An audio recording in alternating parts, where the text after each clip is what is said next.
प्रधानमंत्री नरेंद्र मोदी ने जन विश्वास प्रावधान संशोधन विधेयक को जीवन और व्यापार सुगम बनाने की दिशा में बताया बड़ा कदम। संसद की कार्यवाही स्थगित।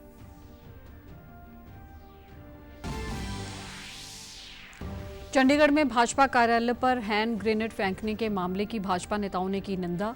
कांग्रेस ने बताया खुफिया तंत्र की नाकामी। पुलिस का दावा, 2 संदिग्ध किए गिरफ्तार।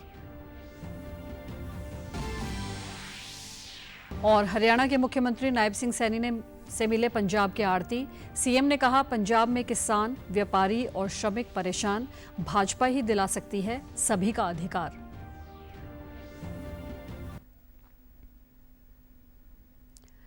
चंडीगढ़ से आपका स्वागत है, मैं हूं भानुप्रिया। अब समाचार विस्तार से। संसद के दूसरे बजट सत्र के दौरान कई अहम विधेयक पास किए गए हैं। जन विश्वास प्रावधान संशोधन विधेयक 2026 के तहत 23 मंत्रालयों द्वारा प्रशासित 79 केंद्रीय अधिनियमों में संशोधन किया गया है। विधेयक में छोटे अपराधों को अपराध की श्रेणी से बाहर करने और जुर्माने, दंड को अपराध के अनुपात में संशोधित करने जैसे उपाय लागू करने का प्रावधान है। इसमें कुल 784 प्रावधानों में संशोधन प्रस्तावित हैं। इनमें से 717 प्रावधानों को अपराध की श्रेणी से बाहर करके व्यापार में सुगमता को बढ़ावा दिया जा रहा है। 67 प्रावधानों को जीवन में सुगमता लाने के लिए प्रस्तावित किया जा रहा है। प्रधानमंत्री नरेंद्र मोदी ने सोशल मीडिया प्लेटफॉर्म एक्स पर खुशी जताते हुए कहा कि ये अत्यंत हर्ष का विषय है कि संसद ने जन विश्वास प्रावधानों में संशोधन विधेयक 2026 पारित कर दिया है। ये विधेयक आधारित ढांचे को सुदृढ़ करता है जो हमारे नागरिकों को सशक्त बनाता है। साथ ही साथ ये मामलों के त्वरित निपटारे को सुनिश्चित करता है और अपराध मुक्तिकरण के माध्यम से मुकदमों के बोझ को कम करता है। एक और उल्लेखनीय बात यह है कि इस विधेयक का मसौदा तैयार करने में जिस परामर्श आधारित दृष्टिकोण को अपनाया गया है, उन सभी लोगों को मेरी बधाई जिन्होंने इस विधेयक का मसौदा तैयार करने में अपने सुझाव दिए और संसद में इसका समर्थन किया। चंडीगढ़ स्थित पंजाब के भाजपा कार्यालय में हुए हैंड ग्रेनेड बम धमाके के मामले में पुलिस ने रोपड़ से 2 संदिग्ध व्यक्तियों को गिरफ्तार करने का दावा किया है। रूपनगर जिले के गांव रतनगढ़ में पुलिस फोर्स ने छापेमारी की। पकड़े गए आरोपियों को पंजाब की काउंटर इंटेलिजेंस विंग ने हिरासत में लिया है। आरोपियों की पहचान अमन सिंह उर्फ भोलू और गुरतेज सिंह के रूप में हुई है। इस मामले को लेकर विभिन्न सियासी पार्टियों के नेताओं ने घटनास्थल का दौरा किया।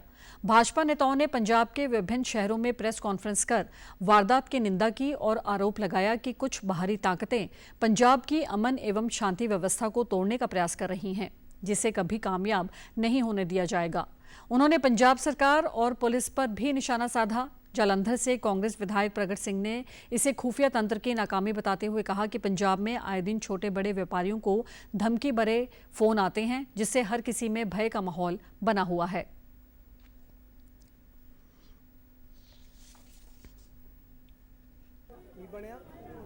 ਕੀ ਕੀਤਾ ਤੁਸੀਂ ਕਾਨੂੰਨ ਵਿਵਸਥਾ ਦੀ ਗੱਲ ਕਰੀਏ ਅਸੀਂ ਤੁਸੀਂ ਕਹਿੰਦੇ ਹੋ ਕਿ ਚੰਡੀਗੜ੍ਹ ਦੀ ਗੱਲ ਇਹ ਹੈ ਕਿ ਗੈਂਗਸਟਰਵਾਦ ਇਹ ਜਦੋਂ ਦੀ ਆਮ ਆਦਮੀ ਪਾਰਟੀ ਸਰਕਾਰ ਆਈ ਹੈ ਉਦੋਂ ਹੀ ਪੈਦਾ ਹੋਇਆ।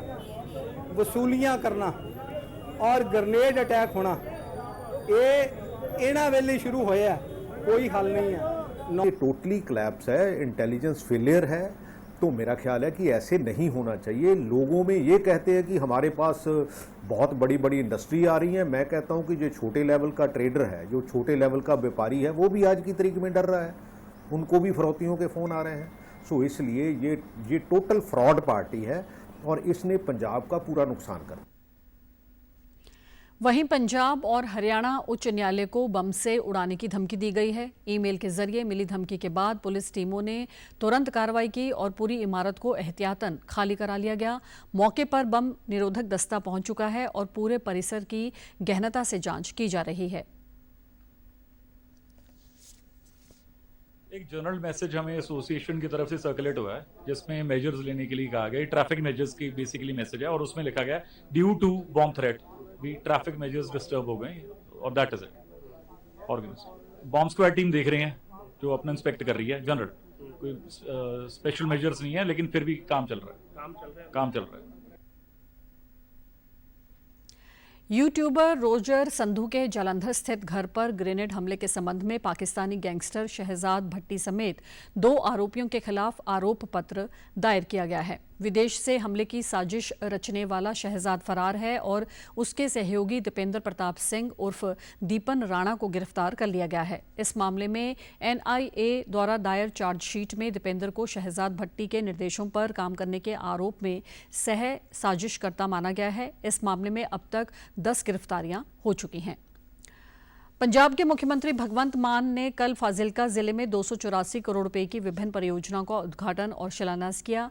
इनमें ग्रामीण लिंक सड़कें, सड़कों को चौड़ा और अपग्रेड करना, पुलों का नवीनीकरण और अनाज मंडियों का विकास शामिल है। इस मौके पर करवाए गए राज्य स्तरीय समारोह में मुख्यमंत्री ने कहा कि उन पारंपरिक पार्टियों का पंजाब में कोई भविष्य नहीं है जिन्होंने बार बार पंजाब के साथ विश्वासघात किया है। उन्होंने कहा कि प्रदेश में मुख्यमंत्री सेहत योजना के तहत 65 लाख परिवारों को स्वास्थ्य कार्ड जारी किए जा रहे हैं। 31 लाख से अधिक लाभार्थियों को कार्ड मिले हैं और 1,65,000 लोगों ने मुफ्त इलाज का लाभ उठाया है। मुख्यमंत्री ने कहा कि अब किसानों को सुबह 9 बजे से शाम 5 बजे तक नियमित बिजली मिलेगी। हरेक परिवार का 10 लाख रुपये का सेहत का बीमा होगा। 31 लाख परिवारां दे बने ने ਜਿਹੜੇ ਇਹ ਕਹਿੰਦੇ ਆ ਕਿ ਟਿੱਬਿਆਂ ਤੇ ਭਗਵੰਤ ਮਾਨ ਨੇ ਪਾਣੀ ਚਾੜਤਾ ਟੇਲਾਂ ਤੱਕ ਤੇ ਦਿਨੇ ਬਿਜਲੀ ਆਉਂਦੀ ਆ ਟਿਊਬਵੈੱਲਾਂ ਵਾਲੀ, ਉਹ ਹੱਥ ਖੜੇ ਕਰਿਓ। ਤੁਸੀਂ ਦੱਸ ਦਿਓ ਪਿਛਲੇ 4 ਸਾਲ ਤੋਂ ਬਿਜਲੀ ਦੇ ਬਿੱਲ 90% ਘਰਾਂ ਨੂੰ ਬਿਜਲੀ ਦੇ ਬਿੱਲ ਜ਼ੀਰੋ ਆਉਂਦੇ ਨੇ। ਇੱਕ ਵਾਰੀ ਹੱਥ ਖੜੇ ਕਰਕੇ ਦੱਸਿਓ ਜਿਹਦੇ ਬਿਜਲੀ ਦੇ ਬਿੱਲ ਬਿਲकुल सही सर्वे हो गया।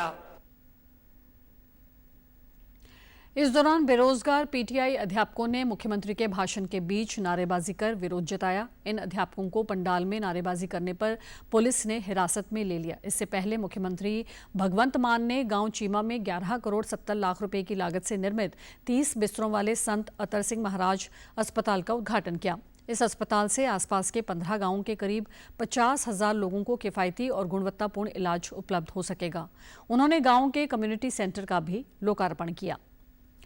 पंजाब के मुख्यमंत्री भगवंत मान ने आज चंडीगढ़ अपने आवास पर प्रेस वार्ता कर 4 साल भगवंत मान दे नाल श्रृंखला के तहत रोजगार, good governance, IT, easy registry, RTO सेवाओं और विजिलेंस ब्यूरो की प्राप्तियों पर चर्चा की। इस दौरान सीएम ने कहा कि 4 साल में बिना सिफारिश के पारदर्शी तरीके से 65,264 नौकरियां देकर रिकॉर्ड बनाया है।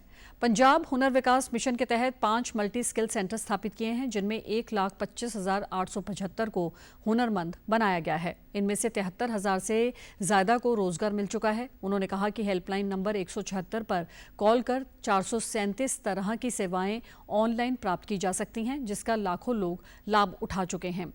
बाढ़ प्रभावित 3700 गांव में ऑनलाइन तरीके से मुआवजा वितरित किया गया। उन्होंने कहा कि आरसी रिन्यू करवाने या लाइसेंस जैसे कार्य भी ऑनलाइन मिल रहे हैं। सीएम ने बताया कि विजिलेंस ने 487 स्थानों पर छापेमारी कर 1215 भ्रष्टाचारियों पर कार्रवाई कर 534 केस दर्ज किए हैं। 5 मल्टी स्किल डेवलपमेंट सेंटर बनाए गए ने अमृतसर, बठिंडा, हुशियारपुर, जलंधर ते लुधियाना।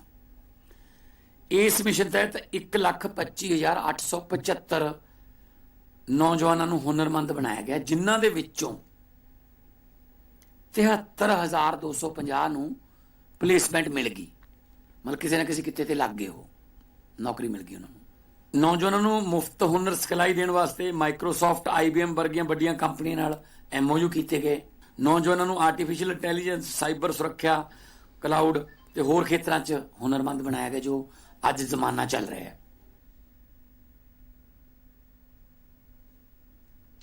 पंजाब की आरती एसोसिएशन ने मुख्यमंत्री नायब सिंह सैनी से मुलाकात की। ये बैठक चंडीगढ़ स्थित संत कबीर कुटीर में आयोजित की गई। इस बैठक के दौरान किसानों, आड़तियों और व्यापारियों से जुड़ी विभिन्न समस्याओं और मुद्दों पर विस्तार से चर्चा की गई। मुख्यमंत्री सैनी ने राज्य की वर्तमान स्थिति पर गहरी चिंता व्यक्त की। उन्होंने कहा कि भारतीय जनता पार्टी की सरकार ही किसानों, आढ़तियों और व्यापारियों को उनके वास्तविक हक दिला सकती है। मुख्यमंत्री ने हरियाणा का उदाहरण देते हुए कहा कि राज्य में किसानों की सभी फसलों की न्यूनतम समर्थन मूल्य पर खरीद की जा रही है, जिससे किसानों को सीधा लाभ मिल रहा है। प्रतिनिधि मंडल ने मुख्यमंत्री को अवगत कराया कि पंजाब में लगभग 40,000 आढ़ती, करीब 1.25 लाख मुनीम तथा 6 से 7 लाख श्रमिक इस व्यवस्था से जुड़े हुए हैं। वर्तमान में आढ़तियों के समक्ष आ रही दिक्कतों के चलते पंजाब में आढ़तियों की हड़ताल चल रही है, जिससे व्यापारिक गतिविधियों के साथ साथ लाखों परिवारों की आजीविका पर प्रभावित हो रही है। हरियाणा के मुख्यमंत्री नायब सिंह सैनी ने कल बजट घोषणाओं की समीक्षा के लिए ऊर्जा, स्वास्थ्य, राजस्व, आबकारी एवं कराधान, सहकारिता, विकास एवं पंचायत, कृषि, पशुपालन, मत्स्य पालन तथा बागवानी विभागों के प्रशासनिक सचिवों के साथ बैठक की। इस दौरान मुख्यमंत्री ने कहा कि राज्य सरकार द्वारा मुख्यमंत्री बागवानी बीमा योजना के तहत किसानों को प्राकृतिक आपदा से जोखिम मुक्त करने के लिए 46 प्रमुख बागवानी फसलों पर मुआवजा दिया जाता है। मधुमक्खी पालन से जुड़े पालकों को भी अब इस योजना के दायरे में शामिल किया गया है। मुख्यमंत्री ने प्रशासनिक सचिवों के साथ बजट घोषणाओं की प्रगति की समीक्षा करते हुए निर्देश दिए कि बजट में की गई प्रत्येक घोषणा की जानकारी ग्राम स्तर तक पहुंचे और गांवों में बैठकें कर इन पर चर्चा पर प्रस्ताव पारित किए जाएं। उन्होंने बागवानी बीमा योजना के तहत मुआवजा राशि में वृद्धि की घोषणा करते हुए कहा कि अब मुआवजा राशि 40,000 रुपये प्रति एकड़ से बढ़ाकर 50,000 रुपये प्रति एकड़ की जाएगी। वहीं सब्जियों एवं मसालों के लिए ये राशि 30,000 से बढ़ाकर 40,000 रुपये प्रति एकड़ की जाएगी। आम आदमी पार्टी ने पंजाब से अपने राज्यसभा सांसद राघव चड्ढा को राज्यसभा में उपनेता पद से हटा दिया है। राघव संसद में पैटर्निटी लीव से लेकर फ्लाइट देरी तक जैसे मुद्दों पर मुखर रहे हैं।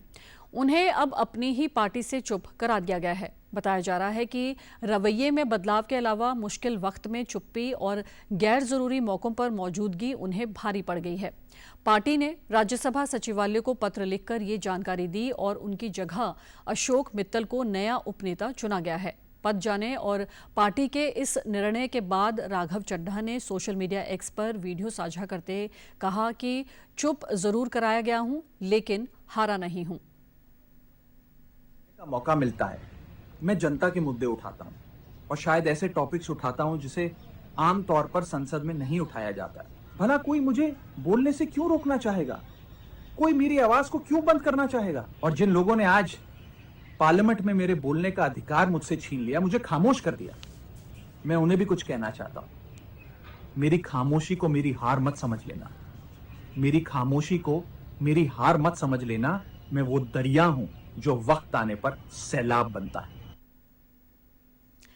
वहीं भाजपा ने आपके इस फैसले पर तंज कसा है। केंद्रीय रेल राज्य मंत्री रवनीत सिंह बिट्टू ने कहा कि आम आदमी पार्टी यूज करो और फेंक दो नीति पर चलती है। जैसे दिल्ली में आपका अस्तित्व नहीं रहा, वैसे ही राज्यसभा हो या कहीं और उनकी आवाज उठाने वाला कोई नहीं बचेगा। तो आपको जरूर कहूं, जो आम आदमी पार्टी है वो यूज एंड थ्रो करते हैं। जितनी देर उन्होंने केजरीवाल, क्योंकि वन मैन शो है और तो कोई है ही नहीं, जितनी देर किसी की जरूरत या जितनी देर वो जरूरत समझे।